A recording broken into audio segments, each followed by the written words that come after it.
तैरना है तो पानी में उतरना ही होगा, किनारे पे बैठकर कोई भी गोताखोर नहीं बन सकता। अर्थात प्यारे विद्यार्थियों, बिना मेहनत के सफलता नहीं मिल सकती। यदि आपको कुछ करना है अपने जीवन में तो मेहनत तो करनी ही पड़ेगी।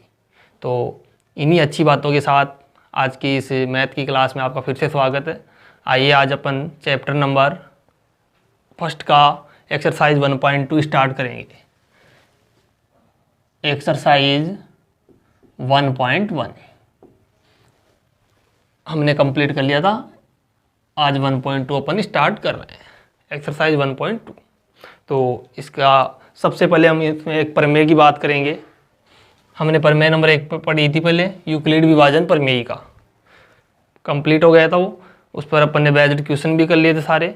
आज अपन प्रमेय नंबर 2, जो कि ये भी आपको परीक्षा में पूछी जा सकती है, प्रमेय नंबर 02। इसको आप अच्छे से नोट डाउन कर ले, ये पूछी जा सकती है 1 नंबर में कि प्रत्येक भाज्य संख्या को एक अभाज्य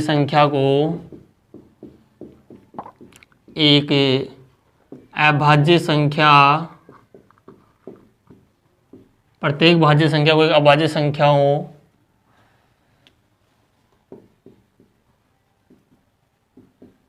प्रत्येक भाज्य संख्या को अभाज्य संख्याओं के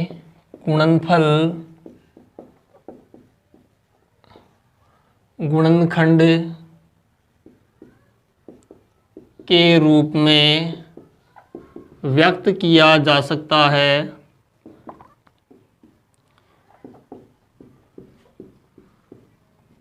तथा यह गुणनखंड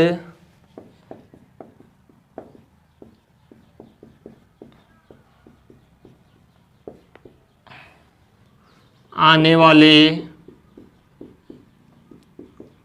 क्रम के बिना अद्वितीय होता है।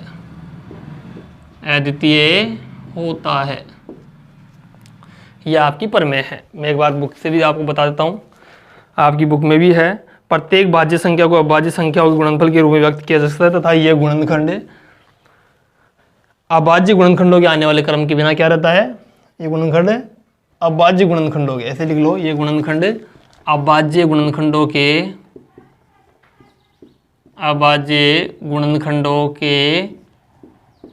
आने वाले क्रम के बिना क्या होता है, अद्वितीय होता है। ये अपनी कंप्लीट थ्योरम। इसको समझाता हूँ, देखो मैं आपको क्या कहना चाह रही है प्रमेय अपने को, कि प्रत्येक भाज्य संख्या कौन सी होती है, डिविजिबल नंबर, ऐसी संख्याएं जो एक और स्वयं के अलावा भी अन्य संख्याओं से क्या होती है, विभाजित होती है। जैसे कि मैंने ले लिया आपके सामने 4, ये एक भाज्य संख्या है। कैसे, इसमें देखो 1 का डिवाइड भी जाता है, 2 का भी जाता है और स्वयं का भी जाता है। तो ऐसी संख्या है जो 1 से भी विभाजित हो, स्वयं से भी हो और अन्य संख्याओं से भी हो, तो वो भाज्य संख्या कहलाएगी।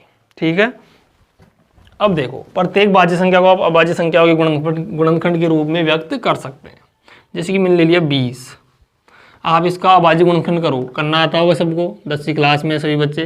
तो 20 का क्या करेंगे, अभाज्य गुणनखंड, 2 10 बार गया, 2 फिर 5 5 और 1, ये तो आता है सबको।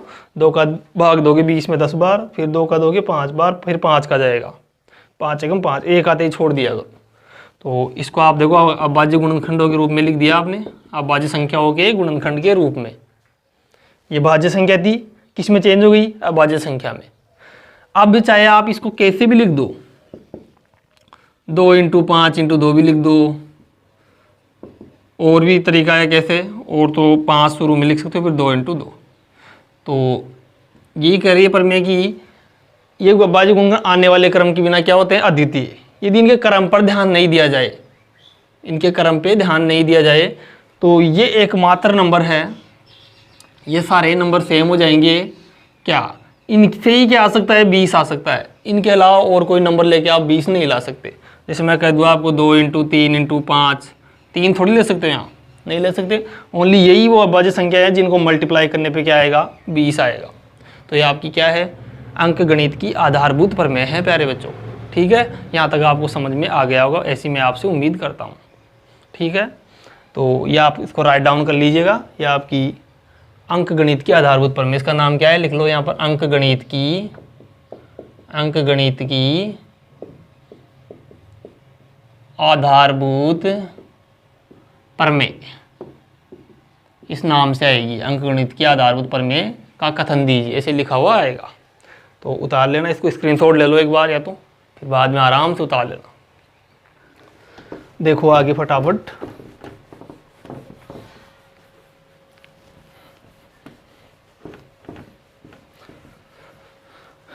अब देखो इसके ऊपर अपन कुछ क्वेश्चंस करते हैं, है ना, चैप्टर नंबर 1 के एक्सरसाइज 1.2 के।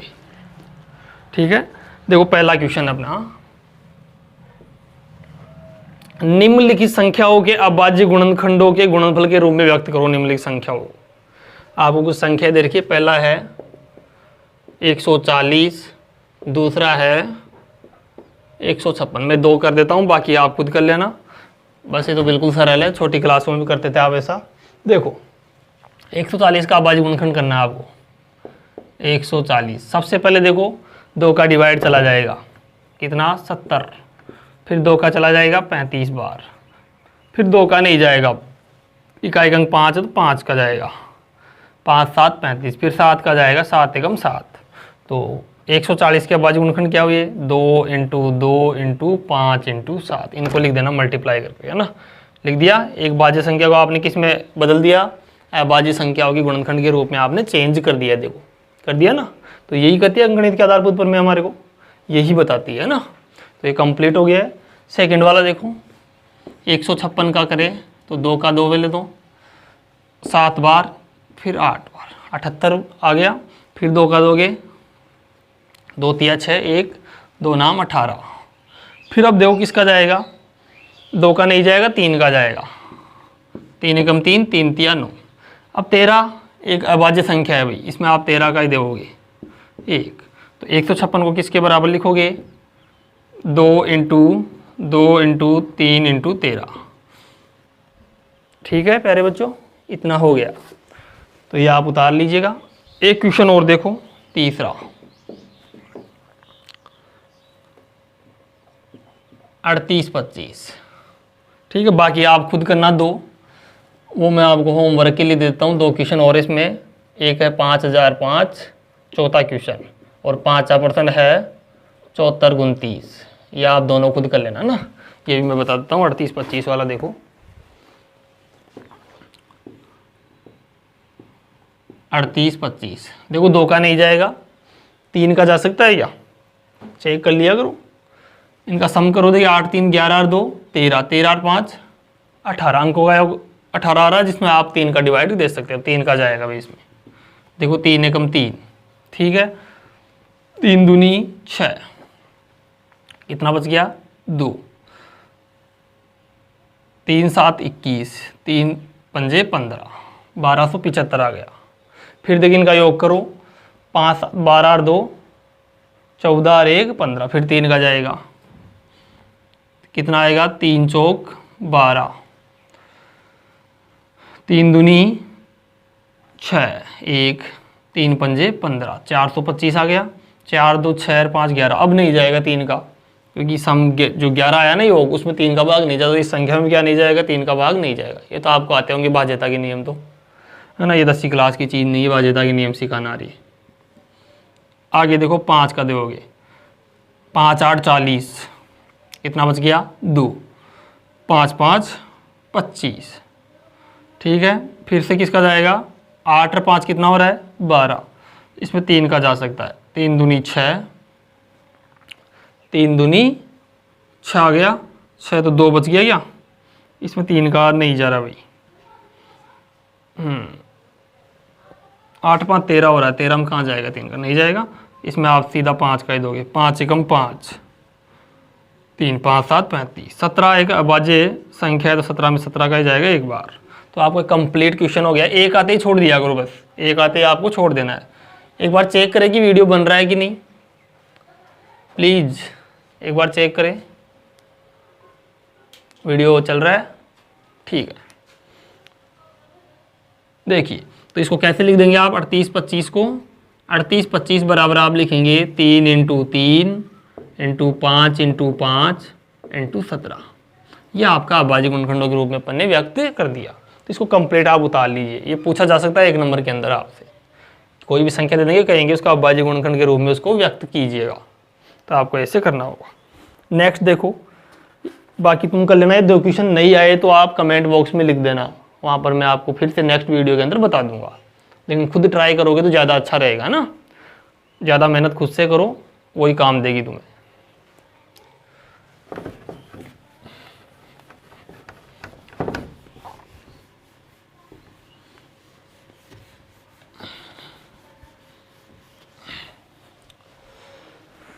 आगे देखो, सेकंड क्वेश्चन है, पूर्णांकों के निम्नलिखित युग्मों के एचसीएफ और एलसीएम ज्ञात कीजिए। पूर्णांकों के निम्नलिखित युग्मों के एचसीएफ और एलसीएम ज्ञात कीजिए। तो इसकी जांच कीजिए कि दो संख्याओं का गुणनफल एचसीएफ इंटू एलसीएम है। हमें अब दो नंबर दिए हुए 26 और 91, ठीक है। दूसरा क्वेश्चन है 510 और 94, और तीसरा क्वेश्चन है 336 और, जिसमें से 2 मैं करा रहा हूं, 1 आप खुद करेंगे, है ना। ऐसा तो होना ही चाहिए ना, होमवर्क तो मिलना चाहिए आपको भी। देखिएगा यहाँ पर 2 नंबर आपको दिए हैं, इनका आपको एचसीएफ और एलसीएम दोनों निकालने हैं अभाज्य गुणनखंड विधि से। देखो इसका करते हैं सबसे पहले, इसका मैं एचसीएफ निकालूंगा सबसे पहले। क्या निकालूंगा? एचसीएफ। देखो आप 26 को ऐसे लिख लेना, 91 को ऐसे लिख लोगे, कोई दिक्कत नहीं होनी चाहिए। देखो 26 के क्या कर लो, अभाज्य गुणनखंड करोगे। 26 2 का जाएगा 13 बार, फिर 13 का जाएगा 1 बार, तो 2 इंटू 13। फिर 91 के करो अभाज्य गुणनखंड। देखो कितना आएगा सीधा इसमें, 91 किसका डिवाइड जाता है क्या? नहीं जाता है, ओनली 13 का जाता है। 13 7 91, 7 एकम 7, तो 7 इंटू 13, ठीक है ना। तो आप देखो एचसीएफ जो कॉमन नंबर आए, हाईएस्ट वाला देखो कॉमन नंबर ये आ रहा है, तो एचसीएफ वो होता है जिसका आपको कॉमन आए दोनों में 13। एचसीएफ कितना आ गया इसका? 13 आ गया। अब एलसीएम की बात करेंगे। एलसीएम का मीनिंग देखो सबसे पहले, तो एलसीएम का मतलब समझो। जैसे एचसीएफ का बता दिया था मैंने, एलसीएम का भी देख लो। इसका मतलब होता है लीस्ट कॉमन मल्टीप्लायर।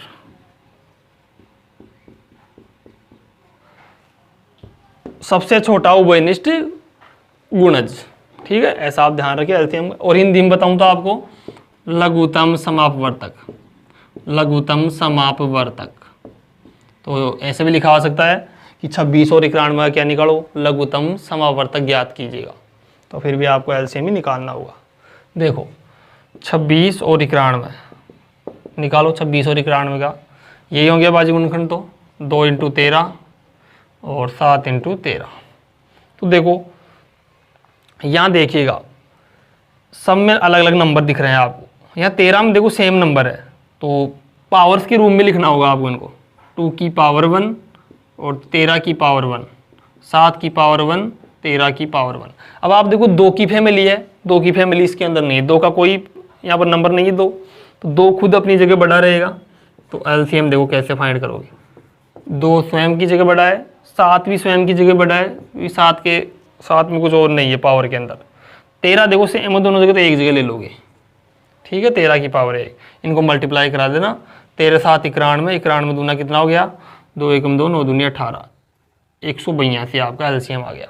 अब आपको चेक करना है कि एचसीएम इंटू एलसीएम, आप किसको क्या करना है, चेक भी करना है। ये निकालना आ गया कि सबको एचसीएफ आ गया होगा। एलसीएम में क्या करना है, पावर के रूप में लिखो। फिर देखो 2 की पावर यहाँ 1 मान लो, यहाँ पर 2 की पावर 3 होती, तो फिर आपको 2 की पावर 3 को लेना होता, 2 की पावर 1 को छोड़ के। तो 2 इंटू 7 इंटू 13 ले लिया, 182 आ गया। अब आपको क्या चेक करना है इसमें, पर्सन ने बोला है कि दो संख्याओं का गुणनफल, दो संख्याओं का गुणनफल बराबर आना चाहिए एचसीएफ इंटू एलसीएम।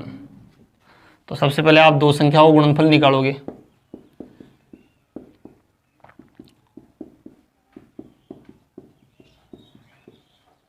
छब्बीस इंटू 91 करोगे, कितना आ रहा है? 26 और 91 का गुणनफल करो, देखिए 26 और 91 का 6 एकम 6, 2 एकम 2, 9 छिंगे 54, 9 दूनी 18 और 5 23, 6 6 3 2, 23 66 आ गया। ठीक है, अब अपन इसका भी निकालते हैं, एलसीएम इंटू एलसीएम करते हैं। एलसीएम इंटू एलसीएम करें तो क्या आएगा रोहित? एलसीएम इंटू एलसीएम करें तो एलसीएम कितना आएगा? 13 इंटू 182। इसका मल्टीप्लाई कराओगे, ये भी यही आता है क्या? तो 182 को आप 13 से मल्टीप्लाई कराओगे तो 2 तिया 6, 8 तिया 24, 2 3 एकम 3 और 2 5, 2 8 एकम 8, 1 एकम 1, 6 6 8 और 5 13, 23 66। तो ये भी कितना आ गया? 23 66। अतः आप कह सकते हो कि ये जो कंडीशन दी है प्रश्न में ये सत्य है कि दो संख्या को गुणनफल है, आप इनका गुणनफल करो चाहे, या फिर एचसीएफ और एलसीएम का गुणनफल करो, दोनों आपस में क्या आते हैं? बराबर। यदि ये बराबर नहीं आ रहे तो आपने कहीं ना कहीं क्या की है? गलती की है। ठीक है, ये हमेशा बराबर आएगा कि दोनों संख्या को गुणा करो और एचसीएफ का और एलसीएम का गुणा करो, दोनों आपस में क्या आना चाहिए? बराबर आने चाहिए।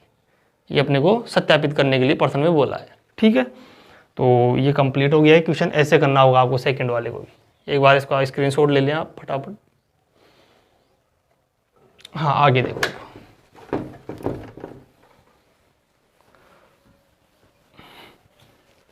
या फिर वीडियो को रोक लिया करो और आराम से उतार लिया करो ना, क्योंकि यहाँ पर मैं आपके सामने यदि खड़ा रहूँगा ज़्यादा देर तक तो टाइम बहुत ज़्यादा जाएगा ना, वीडियो बड़ा बन जाएगा। सेकंड वाला देखो, 510 और 94। सबसे पहले इसका एचसीएफ निकालना। 510 और 94 का 510 के बाजू गुणनखंड करोगे, 2 दूनी 4, 1 बच गया, 2 5 10, 1 बच रहा है, 2 5 10, 255 आ गया। अब किसका? 5 5 10 और 2 12, 3 का चला जाएगा, 3 7 21, 3 8 24, 3 पंजे 15। फिर किसका जाएगा? 5 का ही जाएगा, 5 एकम 5, 5 7 35, 17 1। तो कितना आ गया? 2 इंटू 3 इंटू 5 इंटू 17। फिर 94 के भी करो, फैक्टर करो इसके 2, कितना आएगा? 2 7 2 चौके 8, 1 2 7 14, 47। 47 में किसका जाएगा? 47 में अभाज्य संख्या है तो 47 में 47 का ही जाएगा। ठीक है, किसी भी नंबर में ये आता नहीं है। तो कितना हुआ? 2 इंटू 47। तो एचसीएफ देखो कौन है? कॉमन यही है, तो एचसीएफ तो आ गया 2। एचसीएफ कितना आएगा? 2। एलसीएम 510 और 94 कितना पावर के रूप में लिख लो? 2 की पावर 1, 3 की पावर 1, 5 की पावर 1, 17 की पावर 1, 2 की पावर 1, 47 की पावर 1। तो एलसीएम में देखो 2 की पावर 1 इसमें भी है, इसमें भी है, तो एक बार ले लो। अब 3 की पावर 1 यहाँ है, यहाँ पर नहीं है, तो इसको भी लेना पड़ेगा। यदि यहाँ पर 3 की पावर 2 होती इसमें, तो 3 की पावर 2 को लेते, बड़ी वाली है ना, बड़ी पावर लेते हैं इसमें। फिर 5 की पावर 1 भी लोगे, 17 की पावर 1 भी लोगे और 47 की पावर 1। इनको सबको मल्टीप्लाई करा लेना, जो भी आंसर आए वो यहाँ पर आप लिख लोगे। ठीक है, ये आपका एलसीएम हो जाएगा। फिर आगे वही काम करना है, एचसीएफ को इन दोनों को गुणा कराओ और एचसीएफ और एलसीएम को गुणा कराओ, वही आना चाहिए। ये आपको साइड में करके आना है बोर्ड की कॉपी में ना, कोई दिक्कत नहीं है, ऐसा नहीं कि रबका रही है। हाँ, ये मत करना गुणा भाग, ये अभाज्य गुणनखंड आपको दिखाना होगा। कितने मिनट का हो गया? हाँ देखिए, थोड़ा सा और बता देते हैं। यह आप करना लास्ट वाला क्वेश्चन होमवर्क है आपका। तीसरा क्वेश्चन देखो, अभाज्य गुणनखंड विधि द्वारा निम्नलिखित पूर्णांक के एचसीएफ और एलसीएम ज्ञात करने हैं। वही चीज है, अब की बार 3 नंबर आ गए बस, 12 15 और 21 है ना। एक क्वेश्चन बता रहा हूँ, बाकी तुम खुद करना। 12 15 21 देखो कैसे करना है, एचसीएफ निकालना है। अब थोड़ी सी स्पीड बढ़ा देता हूँ क्योंकि मैंने सिखा दिया आपको अच्छे से। तो 12 को यहाँ लिखोगे, 15 को यहाँ, 21 को यहाँ। तो 12 के अभाज्य गुणनखंड करना पहले दो, फिर करना 15 के, और फिर करना 21 के। देखो सबके 3 2 का जाएगा 6 बार, 2 का जाएगा 3 बार, 3 का जाएगा 1 बार, 3 का जाएगा 5 बार, 5 का जाएगा 1 बार। यहाँ देखो 3 का जाएगा 7 बार, 7 का जाएगा 1 बार। ठीक है, इधर देखो 2 इंटू 2 इंटू 3, इसमें कितना आ रहा है? 3। इनको जोड़े के रूप में लिख लिया और उसे जोड़ा बन जाए ना, 3 इंटू 5 ऐसे लिख दो, कोई दिक्कत नहीं है। और उसमें 3 × 7 आ रहा है, तो इसको ऐसे लिख दो। तो ये जोड़ा बन गया, देखो एक पेयर बन गया। तो एचसीएफ कितना आ गया, एचसीएफ आ गया 3। एलसीएम फाइंड करो, देखिए फटाफट एलसीएम देखते हैं कितना आता है ना। तो 12, 15, 21। एलसीएम कैसे निकालोगे, 2 की पावर 2 होगी ना, 2 की पावर 2 इंटू 3 की पावर 1, ठीक है, 5 की पावर 1 और 3 की पावर 1, 7 की पावर भी 1 और 3 की पावर भी 1। देखो एलसीएम निकालना है तो कैसे करोगे, क्या करोगे, 2 की पावर 2 है ना, यहाँ ले लो, 3 की पावर 1 बार है, सब में तो एक बार ले लो बस, 5 की पावर 1, 7 की पावर 1, इनको मल्टीप्लाई कराओ, कितना आ रहा है, ये हो गया 4 × 3 × 5 × 7, कितना आया, 4 × 12, 12 × 5 = 60, 6 7 42, 420। 420 आओ, क्या आ गया एलसीएम और एचसीएफ भी। इसमें मल्टीप्लाई नहीं करना, इसमें पर्सन ने बोला नहीं अपने को, ठीक है। तो ये आपका तीसरा क्वेश्चन भी कंप्लीट हो गया है। अब मैं आपको 1-2 फॉर्मूले बताता हूँ, वो फिर उनके ऊपर क्वेश्चन अपन कल करेंगे। ये आप उतार लो फटाफट।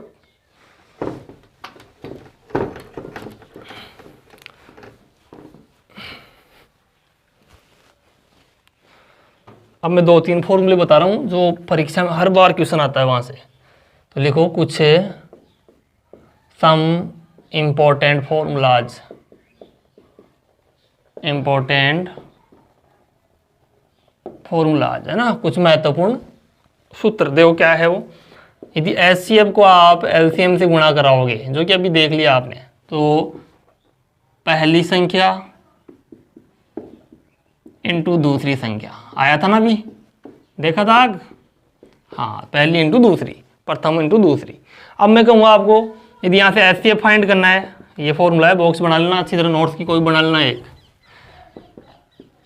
तो पहली संख्या इंटू दूसरी संख्या। अब देखो ये एक फॉर्मूला याद रखना जनरल, आपको इससे सारे निकल जाएंगे। एचसीएफ निकालना तो गुणा में तो कहाँ आ जाएगा, भाग में एलसीएम। तो ये दूसरा फॉर्मूला तैयार हो गया ना, हाँ, ये मेन है, बस इसका ध्यान रखो, सारे फॉर्मूले निकलते जाएंगे। एलसीएम का देखो, एलसीएम निकालना, एचसीएफ कहाँ आ जाएगा, भाग में आ जाएगा। तो पहली संख्या इंटू दूसरी संख्या अपॉन एचसीएफ, ये एक और फॉर्मूला तैयार हो गया है ना। उतार लो फटाफट इनको तीनों को, अच्छी तरह बॉक्स बनाना ना। ये हो गया सबके पास। आगे देखो, मिटा दूँ ये। अब देखो यहां से यदि पहली संख्या निकालनी हो, तो पहली संख्या निकालनी हो तो क्या करोगे, हाँ भाई हर बार क्वेश्चन आ रहा है इस फॉर्मूले से हमेशा ना, गई बार भी आया था, इससे गई बार भी आया था, आप देख रहे हो ना। पहली संख्या निकालनी, दूसरी संख्या क्या कहाँ आ जाएगी, इसके भाग में आ जाएगी। तो एचसीएफ इंटू एलसीएम अपॉन आ जाएगी दूसरी संख्या। ये एक और फॉर्मूला तैयार, बोलो एक ही फॉर्मूले से कितने फॉर्मूले बना दिए ना। ऐसे ही दूसरी संख्या फाइंड करनी हो, तो दूसरी संख्या निकालनी हो तो पहली संख्या कहाँ आ जाएगी, भाग में आ जाएगी। एचसीएफ इंटू एलसीएम पहली संख्या। तो ये फॉर्मूला है, इनको अच्छे से याद कर लेना है ना। बाकी अपन इस पर कल चर्चा करेंगे। आज ये आपको होमवर्क मिल गया है, इसके उदाहरण वगैरह आप निकालना। जो भी प्रॉब्लम हो आप मुझे कमेंट बॉक्स में बताएं, वहाँ पर मैं आपकी प्रॉब्लम सोल्व करूँगा। और ये समय आपका कोरोना का चल रहा है अभी, कोरोना के इस सिचुएशन में आप घर पे रहें, सुरक्षित रहें, ठीक है। घर से बाहर नहीं निकले, कोई ज़रूरी आवश्यक कार्य हो तो ही बाहर निकले, ठीक है student. Thanks for watching this video. इस वीडियो को आप शेयर करें, लाइक सब्सक्राइब सभी करें, और अपने फ्रेंड सर्किल में इसको भेज दें ताकि सबको लाभ हो, है ना, सभी पढ़ सके। अकेले अकेले मत पढ़ो भैया ना, सबको बताइए इसके बारे में। Thank you.